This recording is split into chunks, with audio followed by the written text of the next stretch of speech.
It's Tuesday, October the 19th, and welcome back to GoodFellows, a Hoover Institution broadcast examining social, economic, political, and geopolitical concerns. I'm Bill Whalen. I'm a Hoover Distinguished Policy Fellow, and I'll be your moderator today. It means I have the honor of introducing the stars of our show. Now, two of them you already know by now. That would be the economist John Cochrane and the geostrategist / historian / resident optimist, Lieutenant General H.R. McMaster. Ordinarily, Niall Ferguson rounds out our trio of Goodfellows, but Niall could not make the show this week. Instead, we are honored to be joined by Caroline Hoxby. Caroline Hoxby is a Hoover Institution Senior Fellow and a member of Hoover's Correct Task Force on K-12 Education. She is also the Scott and Danya Obama Professor of Economics here at Stanford University. And as of next year, Caroline Hoxby will be Vice President of the American Economic Association, the nation's oldest and most prestigious professional organization in the field of economics. Madam Vice President, if you don't mind me calling you that, welcome to Goodfellows. Thank you. I'm so glad to be here today. Now, our alert viewers may notice a trend. A couple of weeks ago, HR could not make the show. In his place, we had Tyler Goodspeed, an economist. This week, we don't have Niall Ferguson. In our place, Caroline, an economist. Is this John Cochrane's dirty work or what? Absolutely. And especially Caroline, because when we get together privately, I'll say something outrageous and Caroline says, "No, John, you're completely wrong. And here's exactly why," which is the greatest pleasure I have in my life. And so when we had a slot, I jumped to try to get Caroline to join us. Outstanding. I looked for an hour of those corrections. Let's start the show today by talking about Colin Powell, who tragically we lost earlier this week. General Powell, of course, a former chairman of the Joint Chiefs of Staff, like HR, a former national security advisor, and most notably a former Secretary of State. He preceded the director of the Hoover Institution, Condoleezza Rice, in that position. His story is certainly that of the American dream, of the American immigrant. I'd like you, HR, to kick off and this question to you. Your thoughts on the great man, if you interacted with him, and this question, HR, Colin Powell may be gone, but does the Powell doctrine live on? General Powell was a tremendous public servant, a tremendous military officer. And, I think in keeping with the theme of the show, right, I think he made clear in his memoir that he was a benefit of a strong education and his parents' emphasis on education.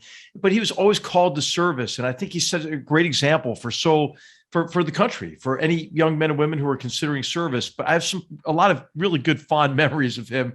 But when I came in quite unexpectedly to Washington as national security advisor, he called me up and he said, "Hey, how can I help you?" And I said, "Well, I'd just love to get your advice and talk with you." And he said, "Well, you know what? I've been pretty critical of this new president, so you're better off coming to my house for lunch." Well, at the time, I had moved to Washington. Right. I was hired on a Monday. I moved on a Tuesday. And I wasn't eating proper meals. I was just working all day. Oftentimes I would think, what I should have for lunch? And it was like 6 p.m. Right. So I get to his house. He has a really great spread out, and I ate, I think, an astonishing amount. And he said to me at the end of our conversation, "I need to have you out here more often because you need to be fed." But he was such a gracious person and a warm person and a true professional. So when I heard that he passed, I grabbed his book off my shelf. And I turned to the back where I remember him really concerned about the country. And I think he was very prescient. The book came out in 95. So I think we ought to maybe just think about some of the passages in the end. He says, so he talks about his last day in uniform, his last night in uniform after his retirement ceremony. He said, "That night I took off my uniform for the last time. In the years I had worn it, I had benefited beyond my wildest hopes from all that is good in this country. And I had overcome its lingering faults." I thought that's a powerful phrase, right? Because he's acknowledging that our republic is a work in progress, but all of us should do our best to help people gain equal access, right? Access to the great promise of America. And then he also said that he was troubled though what was going on in the country, but was grateful for his opportunity to serve. So he said, I had found something to do with my life that was honorable and useful, that I could do well, and that I loved doing. That is rare good fortune in anyone's life. My only regret was that I could not do it all over again. And then finally, I think we might honor his memory, by doing as he suggested back in 1995. He said, "We have to start thinking of America as a family and stop screeching at each other, stop hurting each other, and instead start caring for, sacrificing for, and sharing with each other." So I recommend his memoir, and I think we could honor his memory by by making good on his charge to us. And then finally on the Powell doctrine, of course, Colin Powell was affected by a lost war in Vietnam. I think that's the best way to understand the Powell doctrine of overwhelming force and making sure that you're going to have clear political support and so forth. But yeah, of course, sometimes wars choose you rather than the other way around. So I think it's important to recognize that we may have to fight wars that we have not won already.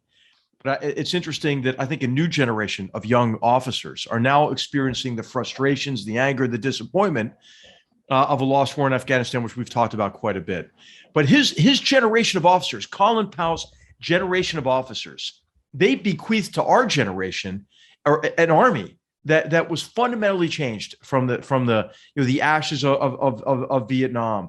They effected a real renaissance in our army, and I think that what all of us should endeavor to do in any institution is to pass on to the next generation a stronger institution and a stronger nation than we inherited from those who went before us. Right. Caroline, HR mentioned that Colin Powell is a public school graduate. He grows up in the South Bronx. He attends PS 39. He goes on to Morris High School, which is no more, I think. And then he goes to CCNY, where he graduates in 1958 and is a second lieutenant at that time. And we know the rest of the story. You look at education, Caroline, you study it very carefully. Young kids growing up in inner city public schools today, are they getting the same opportunity that Colin Powell got? Well, it's not in New York City. New York City, in the era in which he grew up, really had remarkably good public schools. It had very high standards for its teachers. It had high academic standards. I think it tried to offer a pretty rigorous education. I'm not saying that every public school, every PS in the New York City system was equally good, but it was a system that many people look back on and now say it was a remarkably good system. And I think the system has changed for many reasons, and a lot of them don't have anything to do with New York City. They just have to do with changes in American education and different emphases that we have now than during Colin Powell's childhood, adolescence, and teenagehood. I would say on the whole, probably the New York City system of education may have become more equitable. It's probably become an easier place to be a disabled student or a student who is limited English proficiency or something like that. It might seem like a better system if you are from a racial or ethnic disadvantaged background, underrepresented.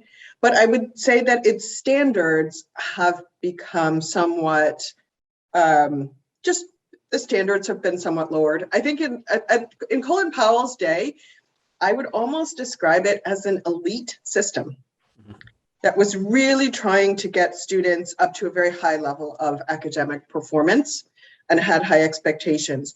And although he didn't go to one of the exam schools, one of the high schools where you have to take an exam in New York City to get in, New York City does have still the most prominent set of exam high schools in the United States. They are extremely elite, but they also do, in terms of academic performance that they require, but they also take in a lot of kids from economically disadvantaged families and from all kinds of racial and ethnic backgrounds. And one could argue that Stuyvesant, which is probably the most prestigious of them, but there are 20 some now exam schools in New York City. Stuyvesant arguably sends more low-income students to very good colleges and universities than any other high school in the United States without even having a close second. Mm-hmm. So they really had a system that they put in place at that time to have rigorous academic standards. And it's hard for students if no one acquaints them with what rigorous academic standards are, right, to really have a fair shot at opportunity because they just don't know what they don't know, right? Right. That's a really important point. Mm-hmm. John? This is a great, we'll segue from Colin Powell to this point on education. I was, when we talked about this, so I went to an inner city public high school. It was 90% Black, but it was tracked and provided me with a spectacular education. Now, the upper tracks where I was 50-50, but we got better English, math, chemistry, and especially physics then the University of Chicago Lab School, which was right next door. Mm-hmm. And it provided, therefore, a track up to everybody, to the smart, ambitious, well-prepared kids with good families from the Black South Side who went off to colleges and did things. I learned to program a computer in 1973, thanks to the Chicago public school system, which had a better computer available to me than MIT did when I went there in 1975, 79. I got to MIT, by the way, and half the kids there were from this place called Stuyvesant. So that was certainly possible. Now, due to a scheduling mix-up, I spent a week or so in one of the lower level tracks of Kenwood Public High School, which was an absolute disaster. And I could sense the rage boiling in me, and I could not imagine how these kids sat through that horrible experience of babysitting. So I think what Caroline said is right. In the old days, there was a way, it provided a way of excellence. We were reading Chaucer in sophomore year of a public high school. There was a path to excellence, the path up to the elite, but as today, people are horribly ill-served. Now, to turn this to Caroline, where did that go? I mean, it is possible for public schools to provide that wonderful education. But now it seems we're giving the same horrible service that the kids in the lower tracks got to everybody. In New York, my understanding is that the charter schools are doing a wonderful job with low-income minority kids, and the public schools are by and large failing them completely. And we can't fail to notice that the big effort to get rid of not just the tracks in my school, which are gone, but the exam-based public high schools, as well as exams for entry into college and everything else. So this ability to offer a way up into the American elite for people who are from nowhere seems to be sacrificed now in the public schools. Yeah, I mean, I think that there has been a very big detracking movement since the 60s. I would say it sort of started in the 1960s. And I think a lot of the motivation behind the detracking was very well intentioned, because if you looked at different tracks in a high school, typically the uppermost track would be the most white. Today it might be white and Asian, but it would be the most white. And the lower tracks would be more likely to be Black and Hispanic. There was a socioeconomic difference. And also, I would say that if you were to look at the upper tracks, you were more likely to find children from two-parent families, children who had very supportive parents who were very supportive of their education. And as you went down the tracks, you would find children from more disadvantaged families. And that's just a tougher road to hoe. I mean, I think there's no doubt about it. So I think the good intentions were to say, look, everyone ought to be given a very good education, not just the students in the uppermost track. So that was the intention. I think that turns out to be very difficult to do in practice. And therefore, it was easier to sort of have all of the tracks converge on some sort of a middle point, rather than be able to have this, what Colin Powell probably experienced. I mean, I don't know exactly what his academic experience was, but I think we know that he had a very supportive family, that his family very much wanted him to get a good education, that they saw it as the key to being upwardly mobile and being able to have college-going opportunities and other opportunities in life.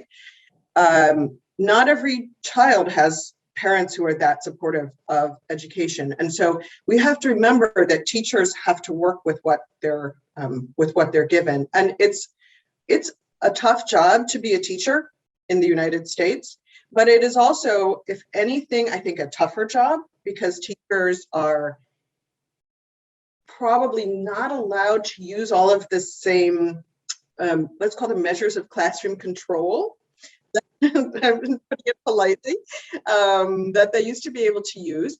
And another thing to remember that I think is important is that in the 50s and still up through most of the 60s, most of the people who became teachers in the United States were relatively well-educated women who didn't have alternatives to being a teacher, or their alternative was being a nurse or something like that. They did have lots of different job alternatives.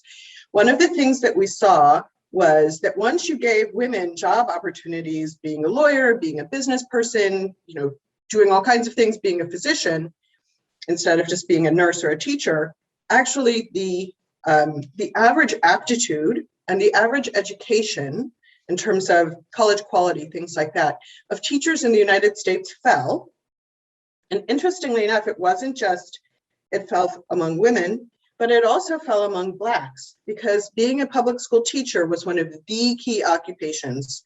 If you were a smart Black person in the United States, you could be a public school teacher, and they were more discriminated against in other areas. So ironically, from the point of view of the public schools, that discrimination in other occupations was actually kind of good for the public schools. Could I press you a little bit on this? On two parts. One is the sort of larger zeitgeist. This is part of the argument over vouchers, that we cannot let the Colin Powells, the few kids who have real promise, whose parents are going to help. They have no means. They may be recent immigrants, but with a good family background, there's 20% of the kids, and we can get them up into Harvard, MIT, and chairman of the Joint Chiefs of Staff. But we can't do that unless absolutely everybody is treated equally. That seems to be one of the stumbling blocks of the education system that has just ruined the top end without helping the bottom end. Mm-hmm. The smaller one, so yeah, there are changes, but charter schools seem to do well. Now, here's where you're maybe going to help me with. We had a discussion about anecdotes and data, but there are anecdotes that in the New York system, for example, the charter schools are doing a great job in today's labor market with today's teachers, and a great job for lots and lots of kids, not just, allowing the cream to go to the top. Certainly the inner city public school unions, where you cannot fire a bad teacher no matter how bad, whatever it is, has something to do with how awful the education is, and how these kids are not, even the ones who have the social background to excel, are not allowed to go to the better school, to get to the better teachers, to get out of there. Okay, so let's talk about charter schools first, because I think that's really helpful for framing the discussion. The charter schools in New York City, as in most of the rest of the United States, very disproportionately take in disadvantaged students. They have a lot of This is the opposite of the usual narrative. So I just want to emphasize what you just said. It's obvious. Anyone who just wants to look at a map of New York City and see where the charter schools are located will see right away that they must be taking in disadvantaged students disproportionately, because they're located in Harlem and the South Bronx very disproportionately. They're not all there, but a lot of them, that's where they are. Okay, so they're taking in a lot of underrepresented minorities, and they have a lot of poor students. Okay, so very free and reduced lunch would be almost universal in most charter schools. Okay, so we've got that. I also agree with you that a lot of the charter schools in New York City, and not just New York City, are doing a very good job taking in students who do not look like they are high achievers when they are brought in. Okay, they're not high achievers if they come in as kindergartners. They're not high achievers if they go to a KIPP school and they start in the 5th grade. They're actually, by that time, probably about a year behind where they should be at least. Okay, so this is not a group of super high achievers. And it's worth knowing also that charter schools in New York City and in most of the rest of the United States have to take students by lottery.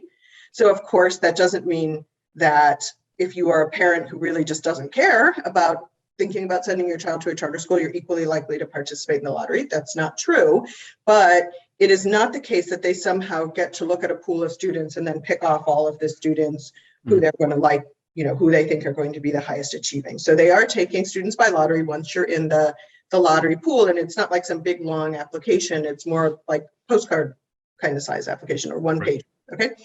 All right. So that's some of, and some of the charter schools in New York City just achieve amazing things. The charter schools in New York City that achieve amazing things, I would say, do a few things differently than the regular public schools, but I'm going to try to focus. I'll tell you a few things, but I'm going to really want to focus on one, because I think that's the key thing. Okay. So they have longer school days, much longer. It's not unusual for them to go from 7 a.m. till 5 p.m. or till 6 p.m. So that doesn't mean the kids are in class all that time, but they're doing their homework at school. They've got their homework there. It's supervised. They have some extracurriculars after school. Okay, so the long school day is a big thing. They actually spend time on the subjects that they're supposed to be learning, so they don't fritter away their time doing other stuff. Okay, they kind of have very strong ideas about how much do you spend on math, how much do you spend on reading, how much do you spend on science, and so there are often strict guidelines there. I think though the biggest thing is the teachers. Okay, the one thing that every economist of education, I believe, I don't think there's any disagreement on this, believes is that teachers make a difference, and that teachers are the thing that makes a difference. And I think everyone sort of knows this from his or her own life, right? You can look back and say, if I hadn't had, in my case, Miss Blaine in the 3rd grade, would I be the same person? Maybe not, right? There are teachers who are very, very memorable and who sort of change your life. And that's not just in our anecdotal thoughts, that's what the statistics tell us, right? That there are people who teach side by side, they're both teaching in the 3rd grade. One of them raises students' achievement by more than a whole school year. Another one barely raises their achievement at all. They hardly learn anything in her classroom. And that they can just be teaching side by side. And in the public schools, they might be getting paid exactly the same amount, because in most public school systems, your pay totally depends on your seniority and what degree you have. So whether you have a master's degree or not, basically, that's the main thing. All right, so charter schools, first of all, do not hire that way. They do not pay that way. And they like to hire a lot of relatively young teachers, like recent Teach for America teachers or people who are still in the Teach for America program. So they come from good colleges and universities, and they have a very strong educational background. And those teachers work really, really hard in the charter schools. And the charter schools have this great model, which as long as the public schools do silly things about paying teachers, this model will work forever, okay? So here's their model. I hire a young Teach for America teacher. If she went to work in the regular public schools, she would not be paid very well. She has no seniority or experience, right?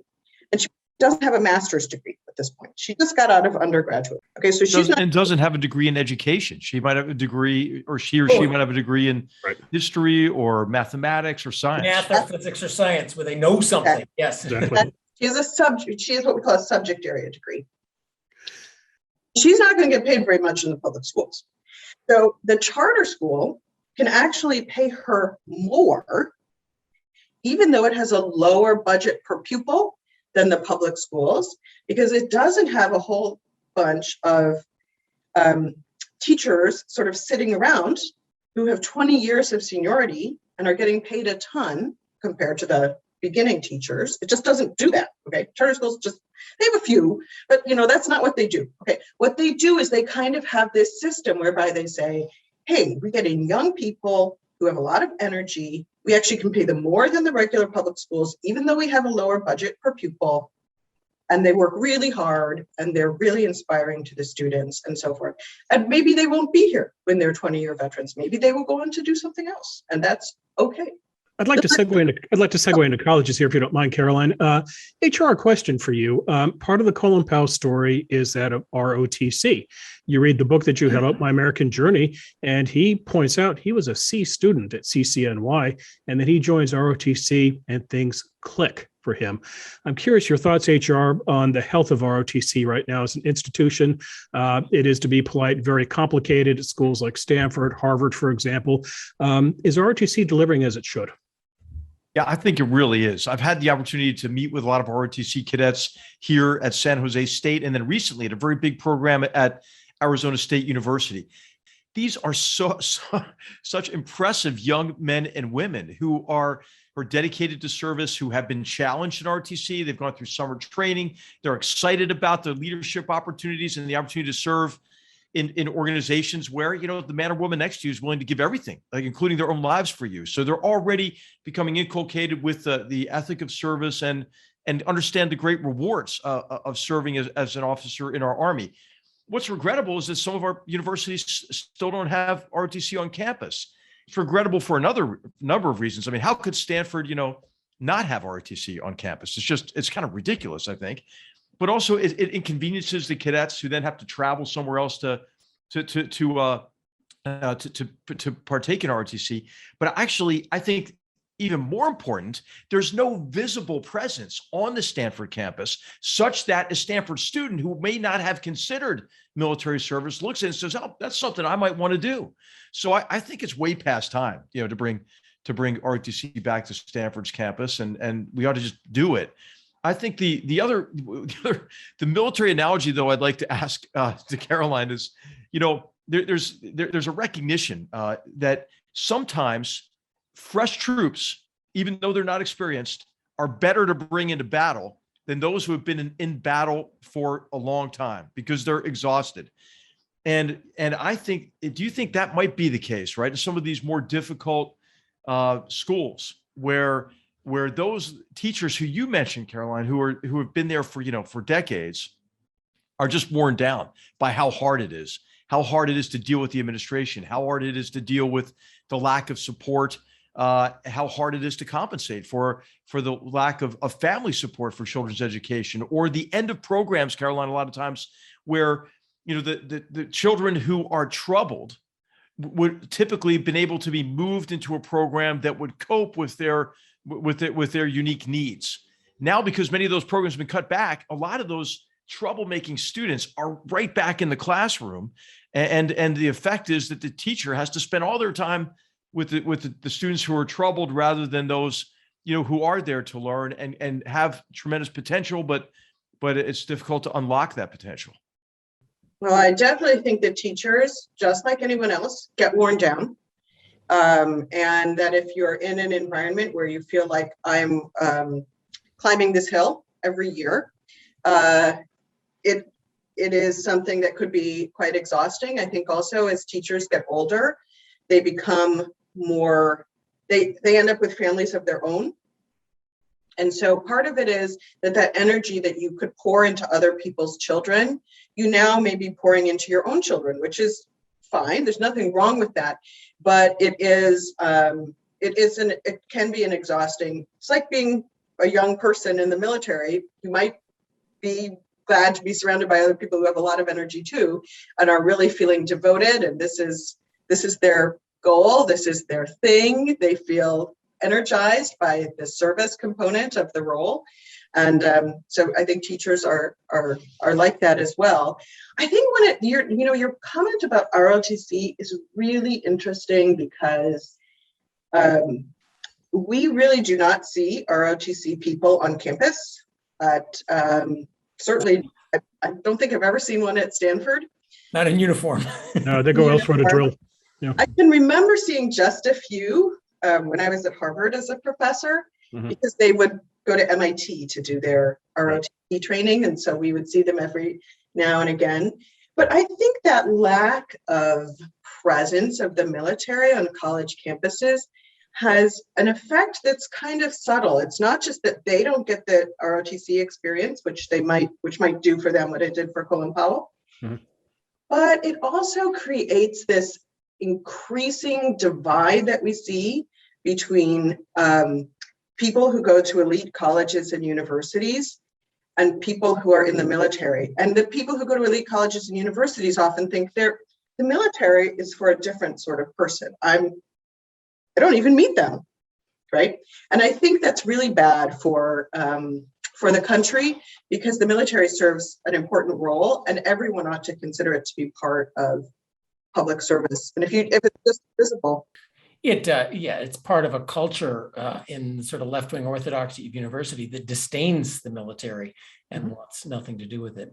But I just want to point out, long before he was a senator, then Major Dan Sullivan wrote a really solid op-ed.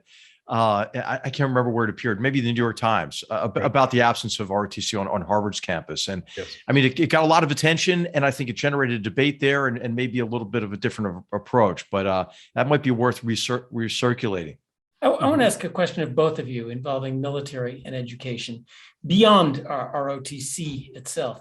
I just finished finally reading Hillbilly Elegy, which I thought was a very interesting book. And part of his story was, even though he did, he got his act together and got through high school, then he realized he wasn't ready and joined the Marines, and relates a wonderful story of his time in the Marines, straightening out his personal life, straightening out his attitudes towards things, including what he said that I found was very interesting. The Marines don't just teach you stuff, they teach you life skills.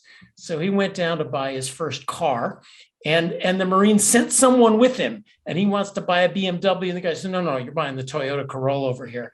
And he wants to sign up for the high interest loan. And the guy said, no, you get to shop for loans. He didn't know you can shop for loans. So the military seems to be able to teach personal management and life skills in a way that our education system does not teach.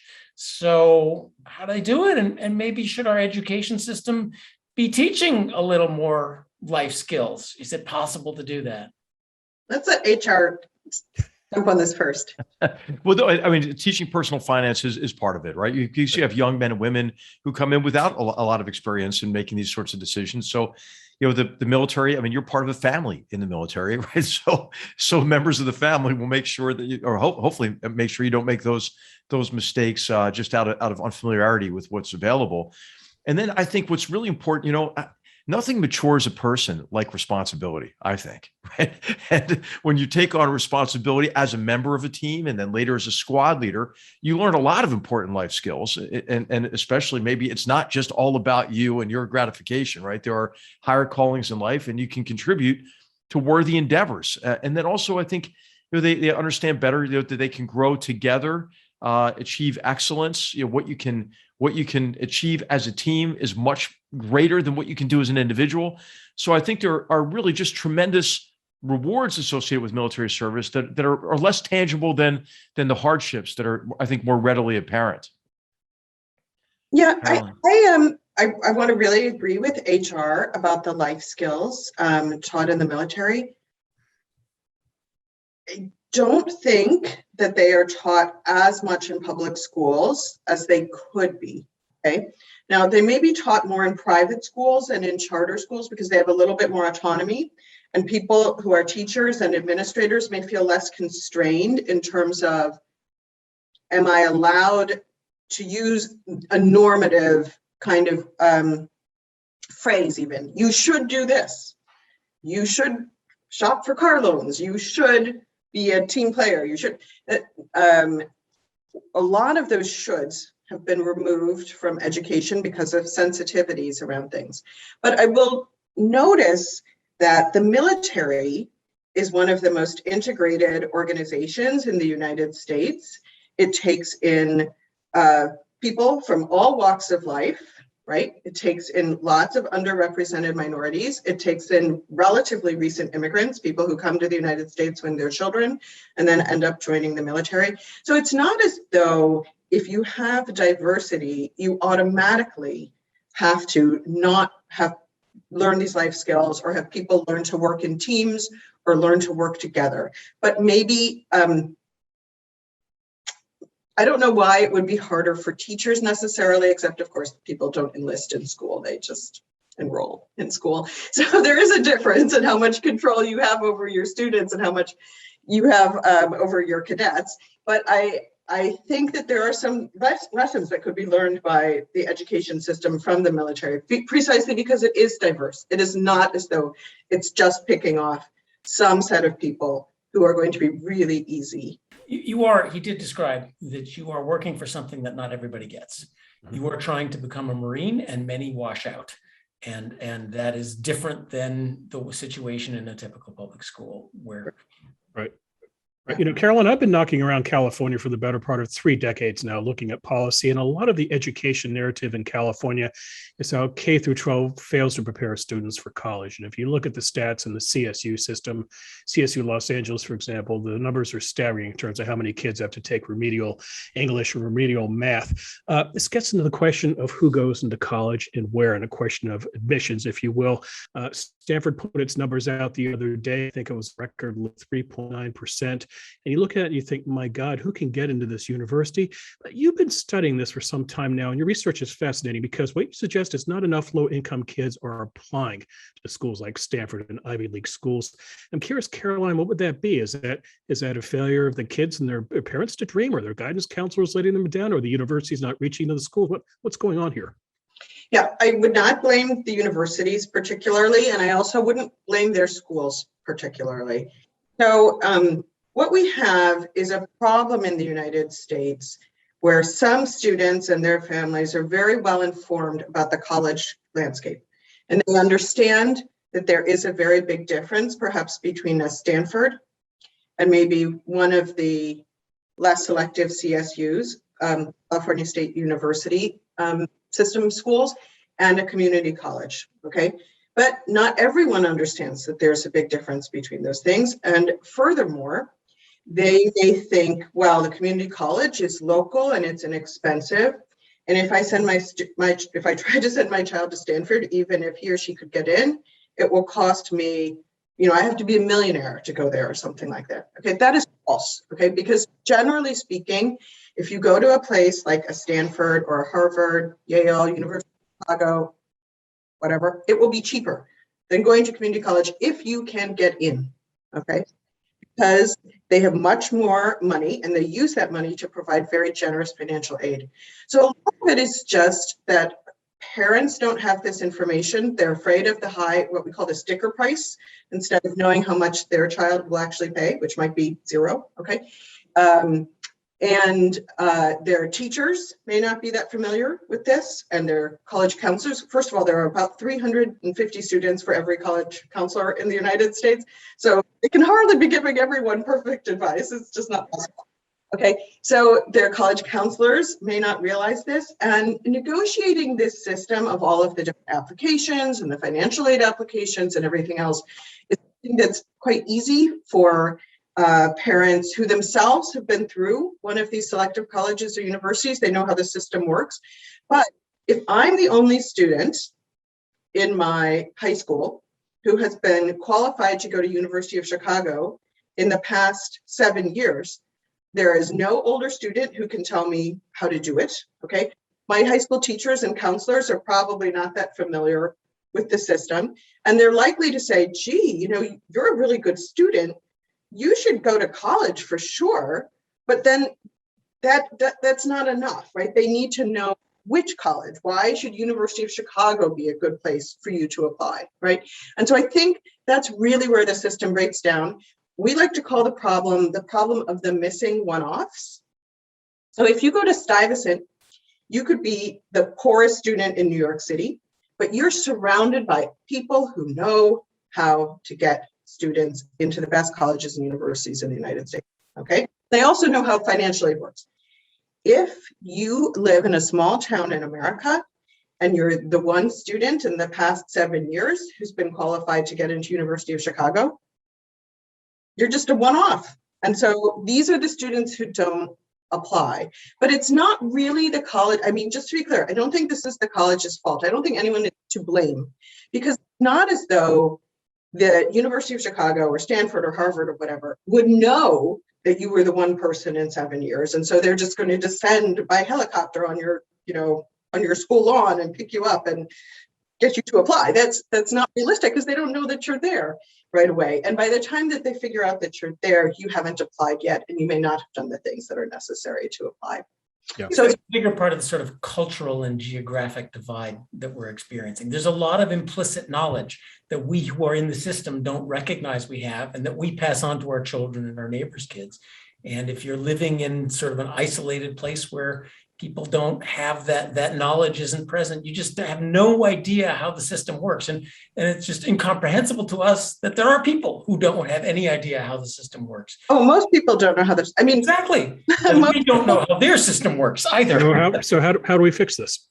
Well, I mean, we have to try to give people better information.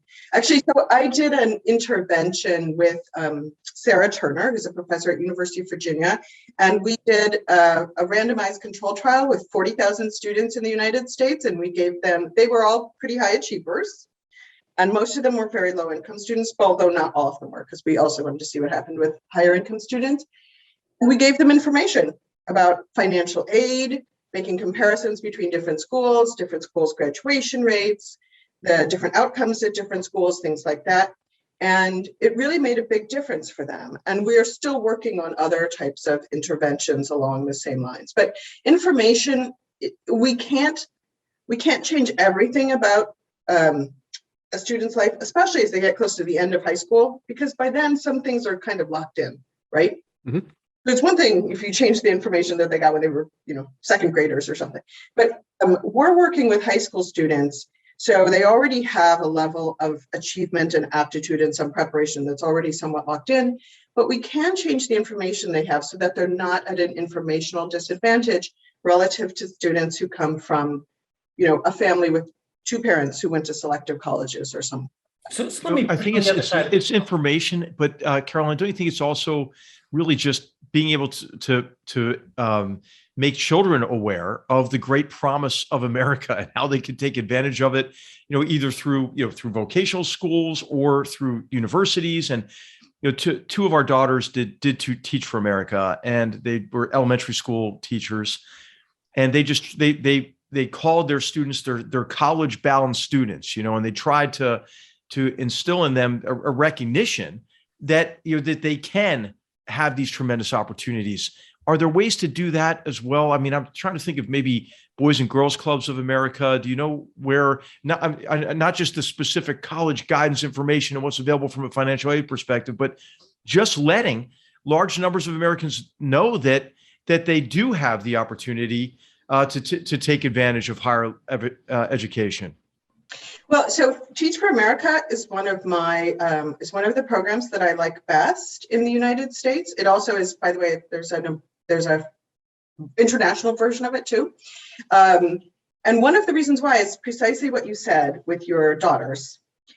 Teach for America teachers, when they go into a school, they are not just teaching the children, they are also serving as role models for children and saying, you can do this. This is something that is a possibility. You should not think that this is not a possibility for people like you. Now, I don't think that we only, Teach for America teachers tend to come from selective colleges and universities, so that's kind of the role that they're modeling for students. But I also think that it's important for students, not everyone is going to go to college or university, and there's nothing wrong with that, right? So they need to have other role models as well. And we need to try to get them as much as possible in front of the students. And those could be local businessmen. They could be somebody who's involved more in a kind of craft type of job, vocational type of job. But students are very influenced by the people whom they meet. I mean, that's why I said at the beginning when we were talking about charter schools, I said the one thing that we know is that students are very influenced by the teachers whom they encounter. And that's because you're there with the teacher 180 days, maybe 6 hours a day. That's a very big influence. But putting people in front of students will inspire them to try to take advantage of the opportunities that they're offered in this country is really important. And there are a lot of opportunities offered. Although I will say some kids come from a really difficult background, and we've also got to acknowledge that. So our conversation is kind of going like, oh, everyone should go to college and we just need to get the information out. But I want to check my anecdotes against your data, that there is a certain amount of, let's call it too much college, that colleges do let in a lot of kids who, they may be smart, but they have horrible problems at home or, personal habits or lack of preparation, by the time they've gotten through high school, everyone's ahead of them. Or they just don't want to do higher education. I mean, some of the smartest people I've met in my life were tank mechanics and aircraft mechanics. And thank God for them. Thank God they didn't go to college. I wanted to get to that because a lot of people go to college, waste their time taking nothing majors. It doesn't do any good for them, or they get discouraged by the college being too hard, and then they've had an experience if I'm no good at somebody. Meanwhile, yeah, my plumber says he can't get an apprentice. My carpenter says he can't get anyone to work for him. Maybe in this sense we're pushing college too much, and that it's just not a right match either because of where you started from or your personal inclinations and being the tank. And there is plenty of dignity in being a great tank mechanic. Right. Yes, the high school students, and they want to be a social media influencer or a basketball star. So maybe maybe that track needs to go. So where am I right on this, Caroline, or not? Right. We're pushing college too much. By the way, I love plumbing, but I will not do it at your house. Okay, I only do plumbing for myself and my husband. Well, I want someone who knows what they're doing. So let's get a welding machine in the background. I'm really good at plumbing. Caroline, we need to make a date about our anyway. I've owned a lot of old houses, and sooner or later you learn how to do things for yourself. No, I'm good at plumbing and electrical wiring. You could clean up in this neighborhood with that job. And I don't touch any of it because all I do is I'm very good at breaking things, but not at repairing anything. Go ahead, Caroline. Never know that about me, but I'm like, no, I'm really good at plumbing. Yeah. Great. So, yes. Okay. So let's talk about some basics about people going to college, and then why I think why we have such a big problem. Many students by the end of high school are achieving at a level that is what is not described as college ready by the ACT, which has a sort of college readiness standard. Now, just to be clear, this college readiness standard is not aggressive, okay? It's based on data. So what they do is they say, essentially, how likely are you to fail out of college in your freshman year? Okay, never make it to your sophomore year. Okay, and then they say, well, who are the people whose scores suggest that this is very likely to happen? And that's what they call not college ready. And college ready are people who are pretty likely to make it through at least a few years of college. Okay, so it's not some pie in the sky sort of standard. It's a reasonable standard. Only about 25% of American students, when they're tested at the end of high school, make it into the college readiness category. So they're college ready. All right, so fine. 25% of students look like they're college ready. About 80% of each cohort is going to try college. So that tells you there's a big difference between those who are college ready and those who actually try college. Now, I don't have a problem with people trying college because some people grow up, especially young men who are often a little immature in high school, and then they grow up and then they can handle it and so forth and so on. No problem with trying college. But you have to realize that your probability of succeeding if you were not college ready at the end of high school is not very high.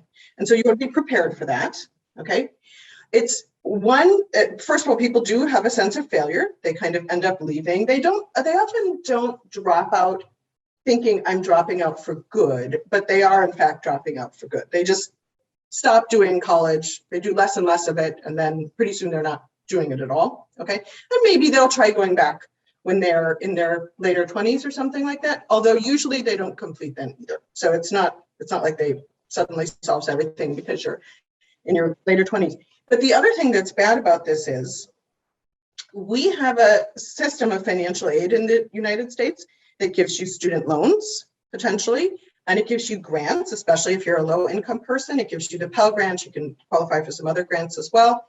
You use those up if you go to college, but you don't actually end up making very much progress. So you can, many students in the United States, and this is what's really a pity, they go to college for a relatively short period of time, they acquire some student loans, they use up their Pell Grants or something, or part of them anyway, right? They use up their grant eligibility, and they really have nothing to show for it, okay? And that is a huge problem because then when they do wish to go back, maybe later on, maybe they grow up a bit, maybe they change a bit, maybe they get a better sense of what it is that they're good at doing, they have actually used up their financial aid. And so that's a serious problem. I always like to say, if somebody wants to go to college to put their toes in the water and just find out what the water's like, that's okay. As an economist, we would say there's option value in finding out whether you're suited for this or not. But if it's not working for you, you should leave, right? You should not think that college is for everybody, because that's just not true. And college isn't that different from high school. So if you really hated high school, you really didn't like going to math class, you're pretty likely to end up in remedial math in your freshman year of college, and it's going to be a lot like high school. So, Caroline, let's talk about life after education, which is the workplace. You and I did a Zoom call back in February for Hoover's Donors, where we talked about this. So much is written about this: automation and remote work, what effects we're going to see in large cities if people don't go back to the offices, what happens in terms of services and tax bases in those cities. What has your attention these days when it comes to the future of the workplace? What are you looking at? I'm really looking at remote work more than automation. I think automation is proceeding. We do have robots that do a lot of jobs in specific industries, like the automobile manufacturing industry. We also have some artificial intelligence that is doing work in some specific fields. But I see that as being a kind of a continuous change that's just going to, there's nothing special going on. Remote work is very different. And that's because I think that there was a lot of, I don't know whether you want to call it status quo bias or hysteresis, or just, I've always gone to work 9 to 5, Monday through Friday. I've always gone to the office and worked with people in the conference room, and everyone else was there. Right. Sat in my cubicle. But it wasn't necessarily the case that as we went into the pandemic, that all of those habits were optimal, okay, from the point of view of efficient working. And I think because people were forced to make changes, they're not going to return to work in the same way, because it probably wasn't that efficient before, right? And now we've had this huge disruption. And so lots of businesses that have workers who normally work at desks, do a lot of their work remotely, are probably going to move to more of a hybrid model where people come into the office a few times a week, but they don't have to come in very often. I think this is going to make, frankly, I think this is going to be a big difference for a lot of employers. Commercial real estate is going to be used differently because you just don't need the same footprint, right? For central cities, I think probably rents are going to drop because people just won't need such big headquarters, or they won't need so many offices in their downtown office buildings. And the other thing that's important is if you're only going in, say, twice a week, maybe before you really wanted to live close to the office because that commute was 5 days a week and that wasn't very fun and you did it during rush hour. And now you're going in twice a week or 3 times a week, and maybe you have more flexible timing and so forth. So I think also rents are probably going to fall for residential real estate in center cities or close to the core business districts. I think that's going to be a big thing. Wow. Caroline, can I ask a follow-up on education?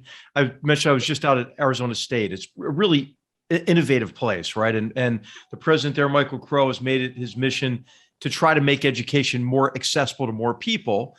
And I think what's relevant to that is they have an Education Plus organization there, is the name of it, that is charged with trying to make remote education even better than in person, right? Not to have remote just because it's another separate thing you can do or enroll in, but to try to make it even better. And the other, to relate it back to our previous discussion, to bring people back into college who may have tried it and it wasn't right for them at that period of their lives. Mm-hmm. They have started a program where you can take a couple of courses, and if you do well in those courses, you get admitted to Arizona State. So I just wonder what you think now about remote education. We talked about remote work, right? And then what other innovative ideas do you see out there in terms of making education more accessible?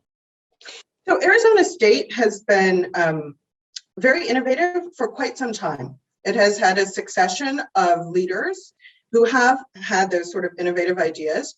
I think it takes remote education very seriously and has really tried to produce high quality remote education. Okay, so Arizona State is doing all kinds of terrific things. I do think it's important to try to get people back in and not get them just into a low quality program, but get them back into a high quality sort of program if they're coming back in. Because there is a lot of difference in quality between some America is great at both the highest quality educational institutions in the world in higher education, and we also take the cake when it comes to the lowest quality higher education institutions in the world. So we've got the whole spectrum. Okay, so it does matter which one you go to and whether you're getting a quality education or not. So Arizona State is kind of pretty far along on this spectrum of trying to provide both quality and remote access and opportunities for people to go back and get back into college or university.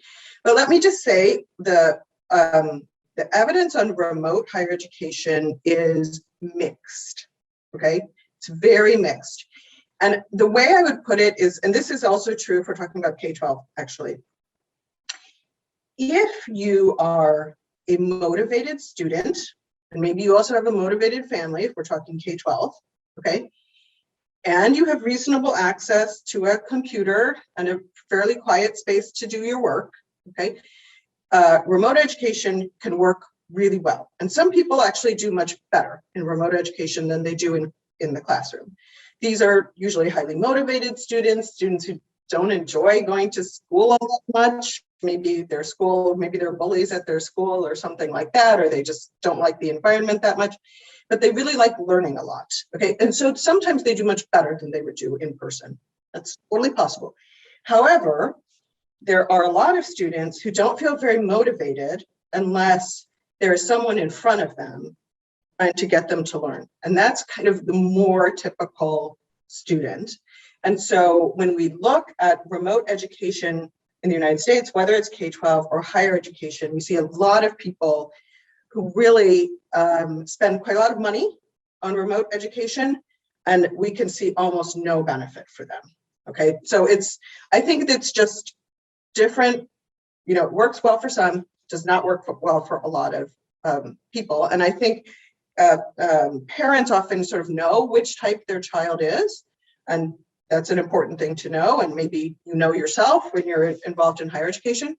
For instance, Georgia Tech has a very renowned computer science program that is taken by students all over the world, and they can get a degree in computer science from Georgia Tech with this program.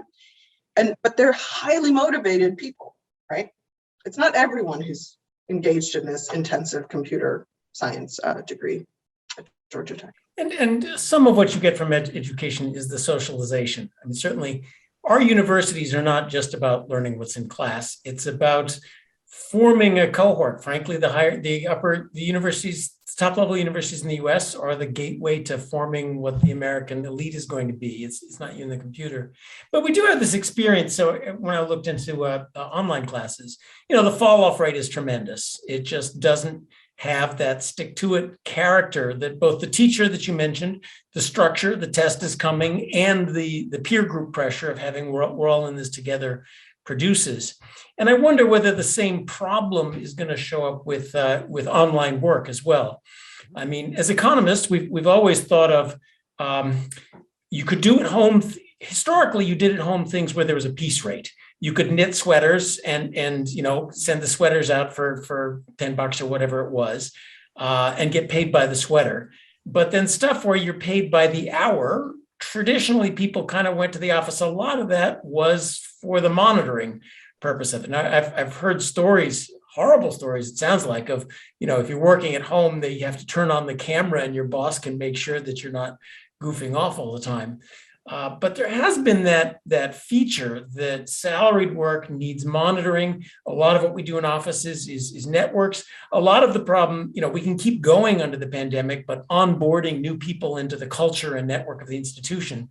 Right. So there is some of the why didn't it happen already? Like Yahoo, for example, tried on stay at home, and then there was this famous moment when they said, "No, everybody get back to the office. We know you're just goofing off all day long at home." So the cities may fall apart for other reasons, or they may become places of amenities for retired people. But I wonder if we really were at multiple equilibrium state of those very fundamental behavioral and economic forces of how hard it is to keep going me alone and a computer without all the other monitoring and work, social pressure, and other things that happen in person. Yeah, I think probably the thing that we worry about the most is that people do not have networking, but it's also just those spontaneous conversations that people have at the office. You can call them the water cooler conversations or something. I don't know that there are a lot of water coolers around anymore, but anyway, the water cooler conversations or the getting a cup of coffee conversations. So that's why I don't think anyone is really suggesting that lots and lots of businesses, with some exceptions where in fact it's very easy to monitor what people are doing because they're doing coding or it's a call center or something like that. Well, maybe we will become more gig. I mean, there's a lot of legal things pushing us in the other direction, but if your job is filling out insurance claims, well, tech can monitor that and you can do 17 insurance claims and that can either be your quota or we pay you per claim or something. Right. Yeah. So I think it's more this notion that's going to be a hybrid, right? People will go to the office less, not that people will not go to the office at all.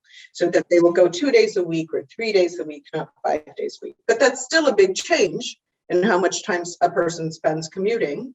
And you probably don't need to have a water cooler conversation every single person every single day, right? So you might be able to do it in fewer days per week. And some teams could come in Monday through Wednesday, and some teams could come in Thursday and Friday. Also, we're guilty of our kind of work, which involves sitting at a computer, being creative, doing new stuff. We are so fortunate, but this is so rare compared to what most people do to earn a living in this country. Yeah, that's true. Professors are kind of unusual people. They write books. We sit in front of computers. That's what we do for a living. Have wonderful talks like this. So we've broken news today. Professors are unusual people.